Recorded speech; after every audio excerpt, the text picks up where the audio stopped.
हर चीज़ का जो इलाज है वो खुदा के बाद तो हमारे पास है, दवाइयों से हो सकता है, लेकिन आप इतना बड़ा क्लेम करते हैं कि आप सूरह रहमान से इलाज करते हैं, तो इसका कैसे ख़्याल आया था? अस्सलातु वस्सलामु अलैका या रसूल अल्लाह व अला आलिका व अस्हाबिका या हबीब अल्लाह। बेटा, मैं ना तो इलाज करता हूँ, ना मुझे ये ख़्याल आया। मैं खुद एक विक्टिम हूँ और एक पेशेंट हूँ जो इससे शिफायाब हुआ। जब मेरी मेडिकल साइंस के पास मेरे लिए इलाज नहीं था, बल्कि मेरी मेडिकल साइंस तो मुझे मौत की खबर सुना रही थी। मेरा इल्म मेरे लिए एक अज़ाब था, अज़ाब बन गया। चूँकि एक लाइल्म शख्स जिसको नहीं पता कि एड्स का जरासीम, एचआईवी का जरासीम और हेपेटाइटिस बी और सी, जिन्हें काला यरकान आम ज़ुबान में कहते हैं, उनके जरासीम कितने लीथल हैं और वो किस किस तरीके से आपकी डेथ होती है और कौन कौन से और मर्ज़ उनके साथ आते हैं खोखला कर कैंसर देता है तक, और इंसान आपको को। स्लोली बिल्कुल दीमक की तरह अंदर से बिल्कुल। खाते भी जाते हैं। तो वो इकट्ठे 3 जरासीम आपके जिस्म में दाखिल हो जाएँ और आप उस मरीज़ की जान बचा रहे हों और उसी की खून आलूद, बल्कि खून से भरी हुई सिरिंज जो है, वो नीडल आपको एक्सीडेंटली प्रिक हो जाए और 6 माह के अंदर-अंदर सारे वो टेस्ट भी पॉज़िटिव हों और फिर आपका वेट भी गिरना शुरू हो जाए और खौफ़ तो होगा ही। और सोशली सोशली मैं उस वक़्त 2 बच्चों का बाप था, मिसेज़ मेरी प्रेग्नेंट थीं और मैंने मुख्तलिफ़ वीडियोज़ में बताया भी हुआ है। तो शादी को अभी हार्डली 5 साल थे और बल्कि 4 साल थे, तो दैट इज़ 99 2000। तो मैं घर भी नहीं बता रहा था अपनी माँ को जिसने बेवगी में मुझे पाला था और किसी को भी नहीं बताया। 2-3 हॉस्पिटल्स में खुद को बिज़ी कर लिया।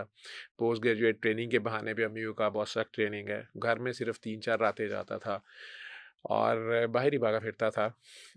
लेकिन मुझे एज़ ए डॉक्टर, उस वक़्त मैं पोस्ट ग्रेजुएशन कर रहा था, इंटेंसिव केयर स्पेशलिस्ट था, हार्ट सर्जरी आईसीयू से लेके न्यूरो सर्जरी आईसीयू और ये सारे मैं बड़ा उनमें मास्टर समझा जाता था। एक वांटेड डॉक्टर था अपने सीनियर कंसल्टेंट्स के लिए भी। वो सर्जरी नहीं करते थे मेरे बगैर अगर मैं अवेलेबल नहीं होता था पोस्ट ऑप में। लेकिन अ, अब मैं अपने लिए किसी काम का नहीं था और मेरा इल्म भी नहीं था मेरे सामने और मैंने फिर अल्टरनेटिव मेडिसिन की तरफ भी गया, होम्योपैथी, आपने किसी हिकमत। डॉक्टर से भी रुजू नहीं किया था? नहीं, डॉक्टर्स तो मेरे सीनियर्स थे जिन्हें पता था और उन्होंने भी, हुँ, सबको पता था कि उस वक़्त तो अभी भी कुछ नहीं है, अभी भी कोई हुँ। आपके पास ऐसा इलाज नहीं है कि आप कर लें और आप क सेफ़ फ़ील करेंगे अभी हमेशा के लिए चला गया आपकी बॉडी से। आप सी वायरस के लिए अब कुछ ओरल ड्रग्स आ गई हैं, 3 माह, 6 माह का कोर्स है। स्टिल उसके बावजूद बाद में कैंसर होने के चांसेस हैं, ठीक है? और लिवर श्रिंक होने के चांसेस हैं। Same is true for B virus, आप लाइफ़ लॉन्ग टेबलेट खाते रहें। एचआईवी का तो सबको पता है। तो उस डेढ़ 2 साल के अरसे में I was totally different person, खामोश सा, इरिटेटेड सा, लेकिन बिल्कुल। अपने काम में गुम और हर वक़्त बस पेशेंट्स में अपना वो गुम कर लिया था मैंने। क्योंकि मुझे अचानक मेरे सीनियर प्रोफ़ेसर यूनुस शेख साहब थे, उन्होंने, अल्लाह उन्हें जन्नत नसीब करे, उन्होंने ये भी डरा दिया कि तुम इसको डिस्क्लोज़ ना होने दो अब। तुम्हारी जॉब से ना तुम्हें बिल्कुल, क्योंकि इन्वेसिव प्रोसीजर्स करने होते थे, हुँ। पेसमेकर में डालता था, वेंटिलेशन का सारा, मैं और आईसीयू ये का तो जो काम एक होता है। कतरे खून से किसी तो को भी दूसरे लग को भी जा सकता था। सकता है ना। तो मैंने अपने आप को इन्वेसिव प्रोसीजर से तो डिस्टेंस खुद कर लिया। अपने जूनियर्स को मैंने इतना सिखाया हुआ था, वो सारा कुछ था, वो मैं करता था। अनटिल अनलेस बड़ी मजबूरी होती थी तो फिर खुद बीच में इंटरवीन करता था बड़े ध्यान से। लेकिन ये तो डर था। तो ये फिर इसी तरह हादसाती तौर पे मेरी जूनियर डॉक्टर ने, वो लंबा किस्सा हो जाएगा, आपका पॉडकास्ट लंबा हो जाएगा। आईसीयू में ही हम एक काले यरकान के मरीज़ के फ़ादर को कन्विंस कर रहे थे कि आप इसके लिए ब्लड अरेंज करें, ये ब्लड थ्रो कर रहा है, ये मर जाएगा, ब्लड की कमी है। वो पैसों की वजह से बड़े उस वक़्त परेशान थे, तो वो गुस्से में कह रहे थे कि मैं अब और नहीं कुछ कर सकता, मैं 3-4 साल से इसके ऊपर जो पैसा लगा चुका हूँ और अपने इकलौते बेटे के लिए, सलीम उसका नाम था, आई कैन स्टिल रिमेंबर। तो उन्होंने कहा मैं रेलवे का रिटायर्ड गार्ड हूँ, मैंने अपने इसके बच्चे पालने हैं और इसको, और ये मेरे लिए अब इस एज में मैं और क्या करूँ? जब मैं और मेरा जूनियर डॉक्टर उन्हें कन्विंस कर रहे थे जी कि इस तरह तो ये मर जाएगा। उन्होंने कहा मरता है तो मर जाए। तो वो जूनियर डॉक्टर, एक आपकी तरह प्यारी सी यंग डॉक्टर थी, वो अंदर आके खड़ी थी, एक पेशेंट को शिफ्ट करना चाह रही थी आईसीयू में और मैं उनसे भी इरिटेटेड था हुँ। कि ये अपने हिस्से का जो है, जिस तरह मैंने काम सिखा रहा था अभी वो सीख नहीं रही थी। तो वो बार-बार बीच में इंटरवेन करना चाह रही थी, तो मैं उन्हें भी थोड़ा उन्होंने अचानक उस पेशेंट को कहा कि आप परेशान ना हो, जिस तरह मैंने अभी आपको हुँ। एक्सपेरिमेंट कराया। उसने कहा ये पानी पकड़े, उन्हीं का पानी पकड़ के नेस्ले की बोतल में सामने उसने डाला और उससे कही थी कि आप आंखें बंद करें भाई, आप परेशान ना हो, ठीक हो जाएंगे, आप प्यार से 3 बार अल्लाह कह के पानी पी लें। तो मुझे गुस्सा आ गया कि यार ये फॉल्स होप दे रही है उसको, और बिल्कुल। अभी खुदा न खास्ता वो पेशेंट काफ़ी सीरियस था, तो ये भी मर जाएगा तो उसका बाप शोर डालेगा कि जी ये दमदरूद कर रहे थे, इन्होंने टाइमली क्योंकि जी इलाज सर, नहीं किया, मेडिकल ये के नहीं किया। प्रोफ़ेशन में तो मेडिकल होता है प्रोफेशन बिल्कुल में सीधी बात की जाए, सीधी बात बताया की जाए जाए, कि पेशेंट आपका क्या, अगर तो टर्मिनल है तो उन्हें बताया जाए कि बताया अच्छा जाए। इसका कोई इलाज नहीं तो है। वो ऑलरेडी एक अजीब सी सिचुएशन थी, और प्राइवेट सेटअप था, इत्तेफाक हॉस्पिटल था, और वो सारा कुछ, और खुद इत्तेफाक हॉस्पिटल बड़े मुश्किल टाइम से उस वक्त गुजर रहा था। मुशर्रफ साहब ने वो टॉपल कर दी थी गवर्नमेंट, और हॉस्पिटल को बिजली के पिछले बिल 10-12 साल के पड़ गए थे और सारा कुछ। तो वो अजीब सा सेटअप था, उसमें इस तरह का पेशेंट कई बार वो लोग वाकई डेड बॉडी, मतलब बिल्स नहीं क्लियर करते थे, उल्टा शोर डालते थे, इन्होंने इलाज गलत किया, ये किया, तो हॉस्पिटल वाले कहते भाई तू ऐसे ही चला जा।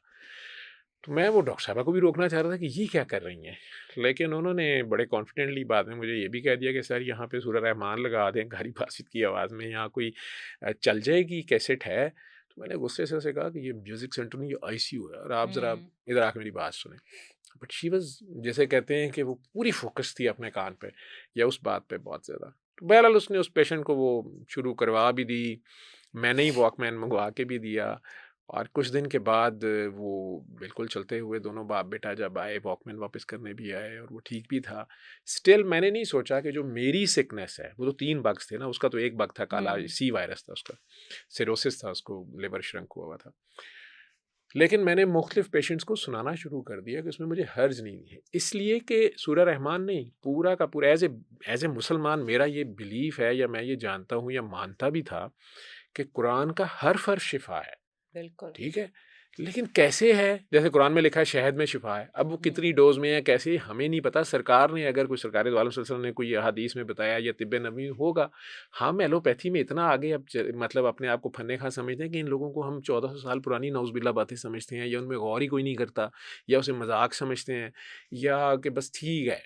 तो वो इल्म नहीं था, ये इल्म बड़ा पड़ा हुआ था, और ये इल्म मेरे आगे हाथ जोड़ के खड़ा था। तो मैंने खुद नहीं, लेकिन आईसीयू में पेशेंट्स पे लगानी शुरू कर दी।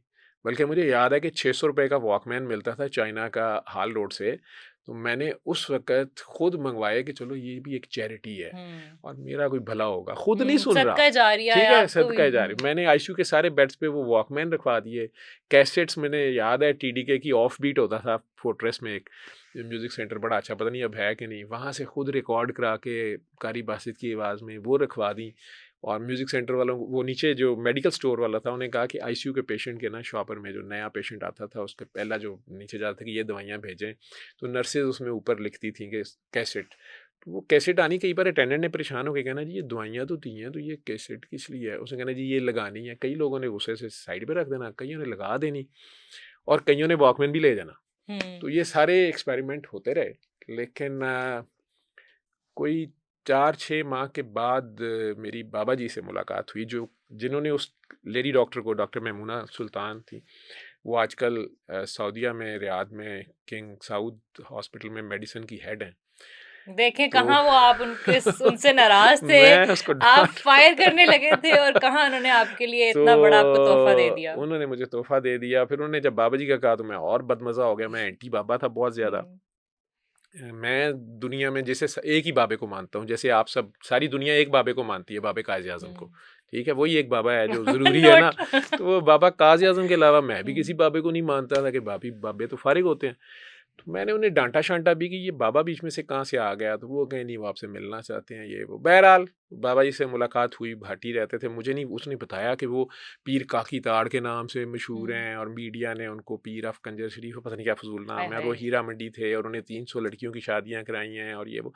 मुझे सब कहानियाँ लगें, और मैं हुँ। ऑलरेडी 1.5-2 साल में बहुत कुछ देखा था।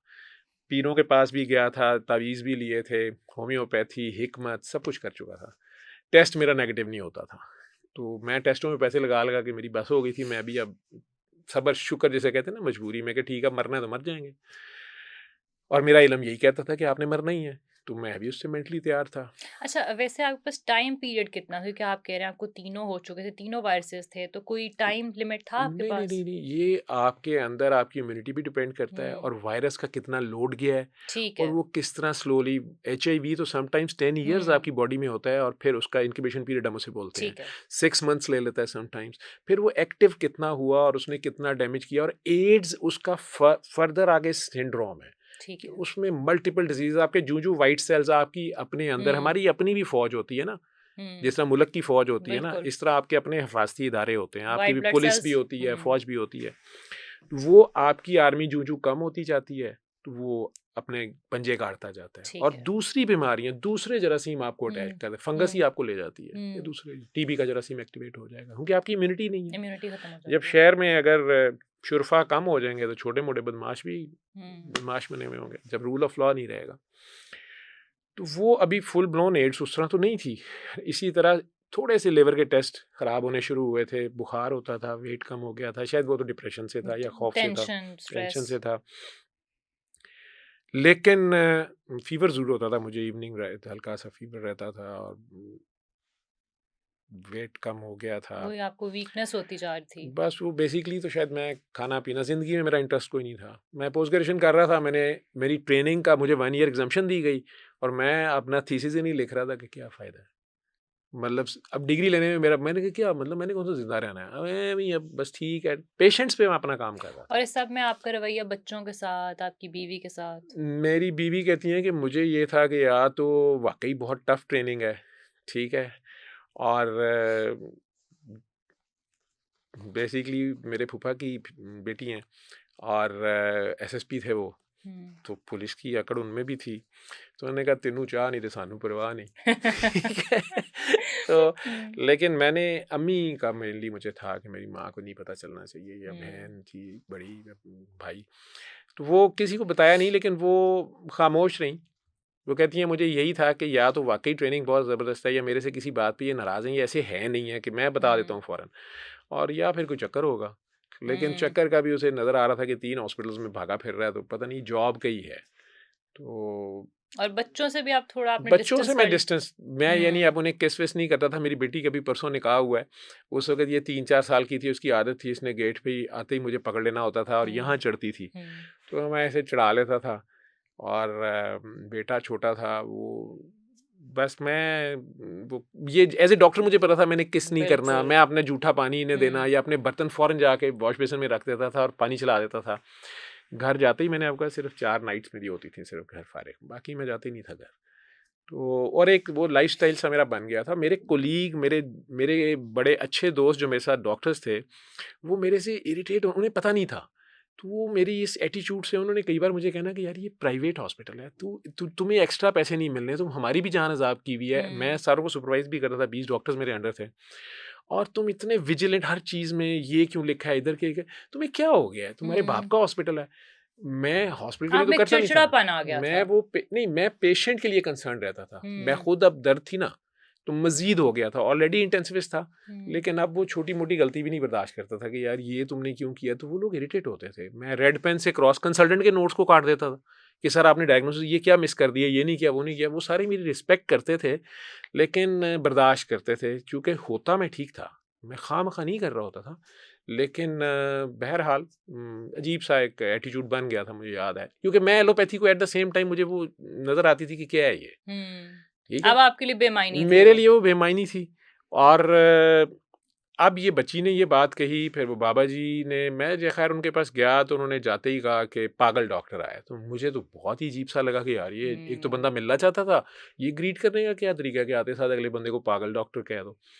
तो हँस के उन्होंने मुझे बिठाया और वो सूरा रहमान का कार्ड था ब्लैक सा, उसके ऊपर लिखा हुआ है कुरान शिफ़ा है, शिफ़ा मिन जानिबल्लाह है। हमने भी अपने नुस्खे पे लिखा होता है शिफ़ा मिन जानिबल्लाह है, बिल्कुल। पैसे मुझे दे दें, मर गया तो अल्लाह ने मारा, बच गया तो हमने। तो डॉक्टर्स ने भी लिखा होता है। मुझे वो फ़िक्रा ऐसे ही लगा, लेकिन असल में प्रिक तो मुझे 99 के एंड में हुआ था। लेकिन 92 में जब मैं डॉक्टर बना था, हाउस जॉब शुरू की थी ना, तो मैं अल्लाह से दुआ माँगता था, सिर्फ अपनी हाउस जॉब की टेंशन में कि मेरे इल्म की कमी की वजह से कोई पेशेंट मर ना जाए। हाउस ऑफिसर तो कुछ नहीं जानता ज़्यादा। बिल्कुल। तो जब वो अकेली नाइट पहले आई ना, तो मैंने अल्लाह मियाँ से एक दुआ करनी शुरू की कि अल्लाह मियाँ आपने हर मर्ज़ की शिफा नाजिल की है, मुझे बता दें मैं मुफ्त बांटूंगा। मतलब अल्लाह मियाँ साहब की अपनी होती है ना उस वक्त जितनी भी अकल समझ थी। फिर वो मेरी आदत बन गई नमाज में दुआ करता रहा। आईसीयू का शौक पड़ गया। वो आईसीयू का शौक करते करते हर नमाज में यही दुआ होती थी कि आपने मर्ज़ की शिफा नाजिल की है तो फालतू जा रही है, आप तो बेकार कोई काम नहीं करते, तो मुझे बता दें मैं मुफ्त, यानी अल्लाह मियाँ को मैं इंसेंटिव भी देता था कि मुफ्त बांटूंगा। हुँ।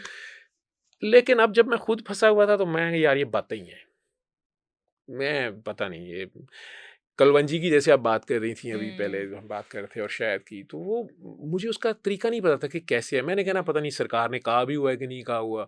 जमजम भी पीता था। हुँ। कलवंजी में भी मैंने फाक लेनी कभी। हुँ। कभी उसको ऑयल ले आना, वो चुप करके किसी चीज़ में डाल के खाना, कभी शहद खाना। मैंने टेस्ट कराने कुछ ना बनना। तो मैंने कहा यार ये बातें बनी हुई है, पता नहीं सरकार ने नहीं कहा, ये पता नहीं हदीस अथेंटिक है हुँ। नहीं है क्या है। लेकिन जब मैं बाबा जी से मिला तो उन्होंने अचानक कहा पागल ये जो तू 10 साल से दुआ मांगता था ना, ये उसका जवाब है। वो कार्ड मुझे जो पकड़ा रहे थे सूरह रहमान से। आपको उस वक़्त कुछ ये नहीं हो रहा था कि ये मतलब जो आप अकेले में तन्हाई में अल्लाह से दुआ माँगते थे, उसको कैसे पता है? यही चीज़ तो ये वाहिद एक चीज़ थी, लेकिन हुँ। मैं इतना कब रिजिड हो गया हुआ था कि जिसे कहते हैं ना कि आप ठिठकते हैं, मैं ठिठका ज़रूर। हुँ। लेकिन बेटे मैंने ना उन 2 सालों में ऐसे-ऐसे शोबदाबाज़ देखे थे कि वो दावे उनके बहुत थे, मेरा टेस्ट नेगेटिव नहीं होता, मैं हुँ। उसे क्या करूँ? तो अब उन्होंने ये बात कही तो ये सिर्फ़ मेरे और मेरे अल्लाह के दरमियान थी। 10 साल बिल्कुल। की दुआ। तो उसमें उन्होंने साथ ही कहा कुरान शिफ़ा है, ओए कुरान शिफ़ा है। तो मैंने कहा हाँ, अल्लाह ने कुरान शिफ़ा नाज़िल की है कुरान। ओए कुरान शिफ़ा है, शिफ़ा मिन जानिबिल्लाह है, ओए कुरान मिन जानिबिल्लाह है। उसने हर मर्ज़ की शिफ़ा नाज़िल की है। मैंने कहा वो सारी बातें ठीक हैं, लेकिन मतलब ये क्या है ना, हुँ। और इन्हें कैसे पता है? मैंने नहीं उन्हें शो किया कि ये मेरी आपको कैसे पता है? मैं पक्का रहा। मैं कहा ये हम ही तीर तुक्का मार रहे हैं, हवा में फायर है। लेकिन 10 साल ही हुए थे मुझे डॉक्टर बने हुए। 2002 में मैं उन्हें मिल रहा था। दिसंबर था, 2 दिसंबर थी, 27वीं रमज़ान थी। तो वो मुझे बार-बार ये 2-3 बार उन्होंने फ़िक्रा दोहराया। मैं चुप रहा। तो मैंने सिर्फ़ ऐसे ही, चूँकि 1-2 पीरों ने जो मुझे तावीज़ या वज़ीफ़े बताए तो उन्होंने कहा था आपने आगे नहीं बताने, आपको इजाज़त नहीं है, आप इसका हुँ। लोड नहीं ले सकेंगे। मैंने कहा पता नहीं अब इसकी ये इनका कोई अपना ही सीक्रेट है, इसमें उनको पता नहीं क्या चक्कर है। तो मैंने छेड़ने के लिए कहा मैं कहा जी मुझे भी इजाज़त है बताएँ, हालाँकि मैं 6 महीने से बता रहा था हुँ। आईसीयू में। तो कहते हैं कि ओ पागल, इजाज़त नहीं मिन्नत है, तरला है, कोई बता दे। और मेरी हीरा मंडी की काकी बताती है तो शिफ़ा हो जाती है, तो तू तो सोना सा डॉक्टर है।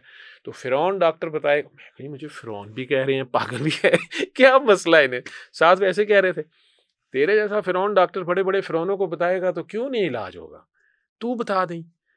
आज तक बता रहा हूँ, 22 साल हो गए। तो दुनिया की कोई ऐसी बीमारी अभी तक नहीं निकली जो ना ठीक हुई हो। सारी वीडियोस पड़ी हैं, नॉन मुस्लिम्स की पड़ी हैं दूसरे मुल्कों से। इंडिया में बैठी हिंदू औरत ठीक हो कह रही है मैं ब्राह्मण हूँ, मैं भूल गई मैं ब्राह्मण हूँ, इससे शांति मिल गई, सबको सुनाओ मेरा कैंसर का बिल्कुल। दर्द ठीक हो गया। वो क्रिश्चियन है कोई स्पेन का, स्पेनिश तो मुस्लिम के वैसे ही बड़े खिलाफ हैं। वो उसमें कह रहा है कि I am Catholic but this Arabic song is amazing. उसे ये है कि ये हुँ। सॉन्ग है कोई हुँ। सूरह रहमान है। And doctor Javed whosoever you are or wherever you are, thank you very much, my prostate C उसको प्रोस्टेट का कैंसर है। So my CA prostate is cured and I am cancer free and thank you very much और ये वो। अब वो लोग खुद ही कर रहे हैं ना, बाबा जी ने उनसे किसी ने कुछ नहीं लिया, मैंने किसी से क्या लेना है? तो अगर किसी का भला हो गया, किसी इंसान को शिफा मिल गई, मैं उस दर्द से गुजरा हूँ, इसे कहते हैं दर्द आशनाई, ठीक है? तो मैं जानता हूँ कि जब आपके आगे बंद दीवार होती है या बंद गली में खड़े होते हैं और आपका कोई नहीं होता, आपके चाहने वाले आपके लिए कर ही कुछ नहीं सकते। ये भी नहीं है कि वो छोड़ गए हैं, लेकिन एवरीवन इज़ हेल्पलेस। वहाँ जब वो आपकी मदद करता है इतने प्यार से, अर्रहमान है ही मतलब अनकंडीशनल लव है ना, गुनहगार के लिए भी प्यार है। मतलब हम गुनहगार ना हो तो फिर वो रहमान नहीं रहता ना, रहमान है ही वो गुनहगारों के लिए। बिल्कुल। तो वो गुनहगार जब उसकी तरफ आता है तो वो वाक़ई 70 कदम खुद आता है। वो हमें हमारे से ज़्यादा प्यार करता है। वाक़ई अब ये आईफ़ोन है, सैमसंग है, इनको जिन्होंने बनाया उन्हें अपनी प्रोडक्ट से कितना प्यार होगा ना। और हम पैसे दे के खरीद भी चुके हैं, हम यूज़ कर रहे हैं, स्टिल वो इसे अपडेट कर रहे होते हैं। हम उससे कनेक्ट ही नहीं होते, वो हमें कंटिन्यूअसली अपडेट कर रहे होते हैं। लेकिन हम ये जो नज़र आने वाली दुनिया है, इसमें भागे फिर रहे होते हैं। बिल्कुल। और अपने महदूद इल्म का जो कुआं है ना, उसमें वो मेंढक बने होते हैं कि अब कुछ नहीं हो सकता। मैं अपने कुलीग दोस्तों को कहता हूँ, जूनियर सीनियर्स को कहता हूँ कि यार चाहे टर्मिनल कैंसर का भी हो ना, उसे कहा करो कि मुझे इसका इलाज नहीं पता, मुझे नहीं पता, आप ट्राई करें, आप जो भी कुछ करना चाहते हैं, बट आई एम सॉरी। जिस तरह एक अच्छा गाड़ी का मैकेनिक है, वो कहते हैं कि जी ये मुझे इलेक्ट्रिशियन का काम नहीं आता, ये आप किसी और से करा लें। हम ये कहते हैं जी अब कुछ नहीं हो सकता, ये गलत है। और मरीज भी, ये सॉरी टू से कि हम लोगों ने, आम पब्लिक ने भी, एलोपैथी की ये कामयाबी है कि इसने कहा ही नहीं कि नाउज़ बिल्ला मैं खुदा हूँ या हुँ। रसूल हूँ, नबी हूँ। नबी कहते हैं गैब की खबरें बताने वाला। लेकिन हमने ऑटोमेटिकली इसी को खुदा और नबी बनाया हुआ है। यही बताएगी अब ये इलाज है तो फिर ये इलाज है, ये कह देगी एस्प्रिन हार्ट वाले को दें तो हम देंगे, वो कहेंगी ना दें तो हम नहीं देंगे। ना हमारी अपनी रिसर्च है और हमारा बिलीफ इस किस्म का है कि डॉक्टर ना जवाब देता, मतलब नाउज़ बिल्ला अल्लाह ने जवाब दे दिया। हालाँकि अल्लाह तो नहीं जवाब दे रहा। बिल्कुल। तो बहुत से ऐसे कैंसर के पेशेंट्स हैं अमेरिका में, या हार्ट सर्जरी हुई हुई है, वहाँ आईसीयू में पेशेंट पड़ा और वो कह रहे हैं कि सॉरी फर्दर अब हम कुछ नहीं कर सकते। उनके घर वालों ने वहीं सूरह रहमान सुनाई और पेशेंट वेंट से भी ऑफ हुआ, चल के घर भी गया, कैंसर फ्री हो गया। उन्होंने अपने अपने इंटरव्यूज़ दिए हुए हैं कि हमें वो लोग मेरेकल पेशेंट कहते हैं। वो कहते हैं हमें नहीं समझ आ रही कि ये स्कैन कैसे सारा नेगेटिव हो गया है और इतने साल गुजर गए हैं, आई एम कैंसर फ्री। वो शायद असल बीमारी होती है नफ़रत, गुस्सा, बदले, रंज, तासुब, किबर। या नेक लोग होंगे, अल्लाह के बड़े नेक होंगे, तो वो फिर अपनी आजमाइश होती है उनकी। कई बार आपकी दुआएं बड़ी बड़ी होती हैं, फिर उसके हिसाब से टेस्ट होता है। करबला आती है तो कहते फंस गए, लेकिन वो आपकी अपनी दुआ होती है। तो उसका एक अपना निज़ाम है। उस निज़ाम को हम अंडरस्टैंड करते नहीं, सोचते नहीं, समझते नहीं। देखें, 8 अरब इंसान है इस दुनिया में।